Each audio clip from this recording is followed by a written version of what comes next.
Take a look, it's in a book, a reading rainbow. A reading rainbow.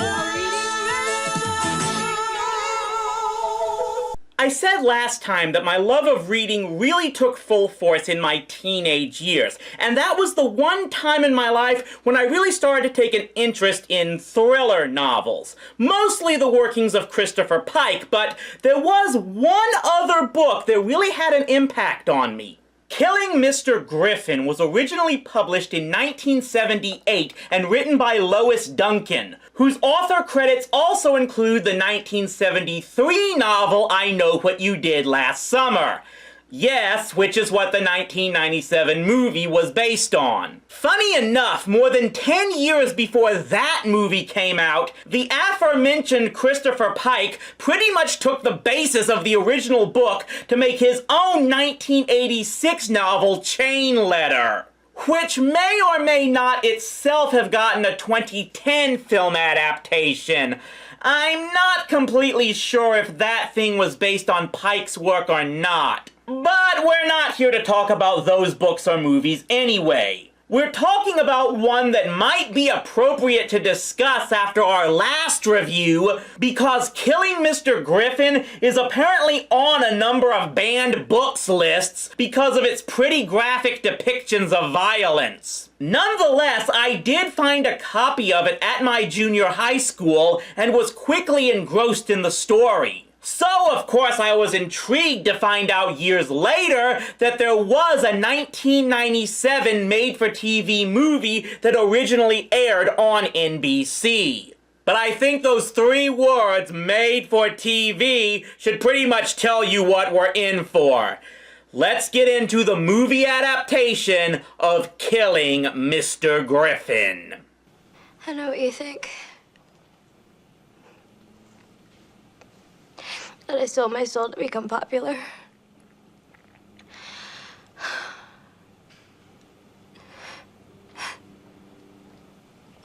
Do you really think that I would kill someone just to eat lunch on the senior lawn? Huh? I wasn't listening. Yeah, we'll get back to that in just a moment. So the story is mainly centered around a bunch of high school kids whose lives are all supposedly miserable because they have to deal with the harshest teacher in the galaxy, Mr. John Griffin, played by Jay Thomas. Everything is a double entendre to these kids. Could it have to do with teaching biology as opposed to, say, Latin? Glad you're having a good time, Miss Luna. But escaping dance duty is rapidly becoming #1 with a bullet on my priority list. Okay, full disclosure here. I actually didn't get around to watching this movie in full until after I finished the last review, which kinda wrecks something that I said at the end of that video. Before then, I had only seen clips and bits of the film, and from what I remembered seeing, I could have sworn Mr. Griffin was played by Richard Belzer. That's what I meant when I said this movie had 2 of my most favorite actors ever. So yeah, I kinda screwed up in saying that because one of the actors I was referring to wasn't actually in this movie. I did not screw up on the second one, though. Remember what you said, this is gonna be fun, we're gonna get some votes. I believe you can get me. Ha ha ha. Come on, Susan. He's like one of the gods, and we're just mere mortals. Wait, what? Yeah, less than 10 minutes in and you've lost me, movie. For what it's worth, it tries to go the same direction as the book with the character Susan McConnell, who is pretty much described in the latter as being the unattractive, nerdy-looking, unpopular girl. So naturally, the movie casts this character with Amy Jo Johnson, the heartthrob of 90s kids everywhere. Let's be honest. Every straight teenage guy who watched the original Power Rangers wanted to sire Kimberly's babies. And now we're supposed to believe a character played by the same actress is the uncool one here? This is Rachel Lee Cook and She's All That territory. Why didn't you just throw in Tiffany Amber Thiessen and Danielle Fishel and we could have had a trifecta here? Not that the other actors playing Sue's friends are that hard on the eyes either, as Maya and Candace are played by Michelle Williams and Maitland Ward. Yeah, I'm gonna have to mention this or someone else will. Maitland Ward also had recurring roles on Boy Meets World and The Bold and the Beautiful, but in more recent years, she decided to get into another line of film work. Google it yourself, though I'm willing to bet half of you have seen those movies anyway.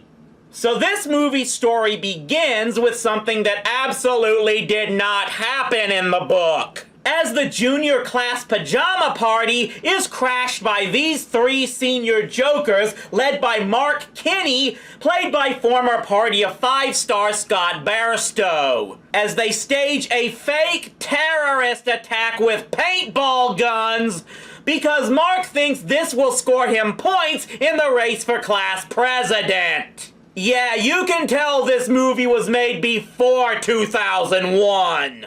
The whole senior class race thing is something else the movie just throws in. As in the book, it was Mark's friend Dave who already was class president. And both them and their other friend Jeff are all on the basketball team here when it was just Jeff in the book. I might not mind this, except that these plot details have very little to do with the story itself, so you just have to wonder why they were changed like this.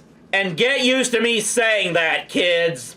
All of Mark's antics don't sit well with Griffin, and when he shows up late to class the next day, Griffin is all on him, making him pretty much beg in front of all the other students to be let in anyway. It's a slight variation on the book, where Mark had been made to beg to be let back into class after being caught cheating, and Griffin still kicked him out and held him back a semester. But in both cases, it's what fuels Mark's hate for Griffin specifically. We do at least get one plot change that maybe has an impact on the story, and that's Griffin having this strange obsession with Shakespeare's Julius Caesar. Is there any life anywhere inside of your pierced skulls?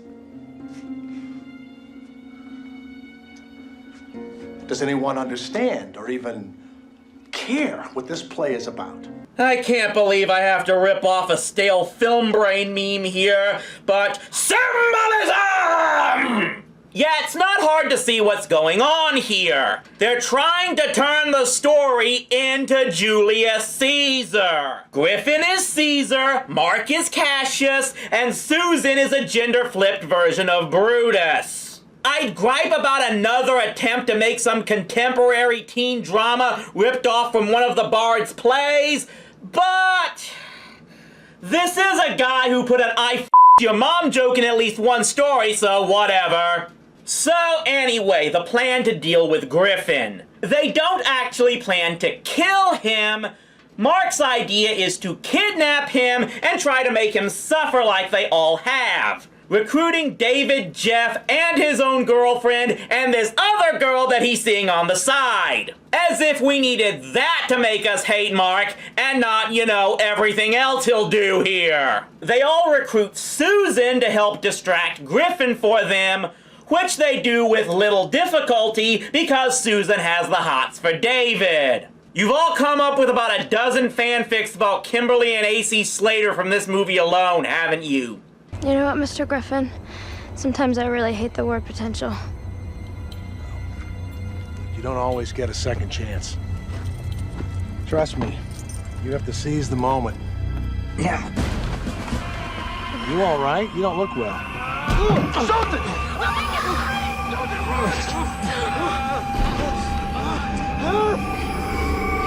Okay, I am going to give the movie credit in one little detail that was important in the book. It's not easy to hear, but if you pay attention, the last thing Griffin says before getting gagged is, "Susan, run." showing that in this moment of extreme danger to him, his number one concern is for her. They don't bring that up again in the film, but at least it's there, and thus is the first step in Susan regretting taking part in the whole thing. There are also a number of changes in the abduction itself, but aren't that much of an issue. They take Griffin to an abandoned boathouse on a lake someplace, where in the book they took him to the middle of the desert. And they add in these little present technology details, like video recording the whole thing, and using some type of bullhorn that disguises their voices. I'm not gonna gripe on this too much, especially because when I purchased the Kindle version of the book for this review, it had clearly been rewritten for a present-day audience. Seriously, I saw the word iPad in there. Which is what brings us to the main turning point itself. The cause of Griffin's death is the same in both versions. He suffers an angina because he can't get to his heart medication. In the book, the kids all find the medication together and toy with Griffin by destroying it, not knowing how vital it is to him. In the movie, Mark finds the pills once it's just Griffin and him alone, and he takes them with him, likely knowing how important they are. For the next few minutes, the movie story reflects the book for the most part. When Susan finds out what they did, she begs Dave to go back and release Griffin, but when Dave takes Susan to where they left him, Griffin is dead. And I will admit, I really got a kick out of Amy Jo's acting here. She just lets loose with the absolute fear, grief, and total panic that would make Jamie Lee Curtis stand up and applaud. So now the story is all about the kids trying to figure out how they can cover up the whole dead Griffin thing, and of course it starts by burying him. And by burying him, I mean just covering him up with a bunch of debris. Yeah, that's not gonna come back to bite them. This is where we really get to a number of altered details from the source that really either don't help with the movie's message or really dilute it from the original. One such character that gets inexplicably changed is Griffin's wife. Here, they eliminate the plot point that Mrs. Griffin was expecting their first child, but they add in the detail that not only is she a teacher as well, but she was Susan's 6th grade teacher. This is supposed to add extra guilt on Susan for lying to Mrs. Griffin about her husband supposedly having an affair, but again, this doesn't go anywhere. There's also the case of Mark's father, who is only seen in the movie twice, and the only real purpose for him is the first time so he can mention the gun in his house that, yes, becomes a literal Chekhov's gun in the ending of the movie, but again was not in the book at all. What isn't mentioned in the movie is that these are supposed to be Mark's foster parents. In the book, Mark's biological father was dead from the start, killed in a house fire, and we eventually discovered that Mark didn't care about it and maybe even was the cause of it because his dad was going to throw him into juvie for forging checks in his dad's name. This was all key to revealing that Mark was absolutely an unrepentant psychopath, added on with his possible killing of another character that isn't even in the movie, Dave's grandmother, since she had possession of the Stanford class ring that Dave had taken off of Griffin because I think his absent father also went to Stanford, and this led his grandma to believe Dave was seeing his dad in secret, and why Mark confronted her because the ring was evidence against them, or something like that. So anyway, a bunch of construction workers come to clear the debris at the boathouse and find Griffin's body. Gee, who didn't see that coming? And as Mark starts giving orders as to how they can dump all the other evidence like Griffin's car, he then steps in front of the entire student body during what I think was a campaign rally to give a whole crocodile tear speech about Mr. Griffin. This is perhaps the only purpose to the film having Mark be the one running for president, as it gives Susan the chance to realize that the speech is bullcrap, that Mark is a total liar, and perhaps has been manipulating them all from the start. So naturally, the next thing she does is go confront Mark at his house. And when Mark goes to let her in, he just leaves running the video they took of them and Griffin at the boathouse. Okay, this one goes to both Susan and Mark. Stupid! You're so stupid! Sure enough, Susan discovers the video and sees Mark pocketing Griffin's pills. But when she tries to get away with the camera, Mark stops her and makes her go back to the boathouse. Because they always have to return to the scene of the crime.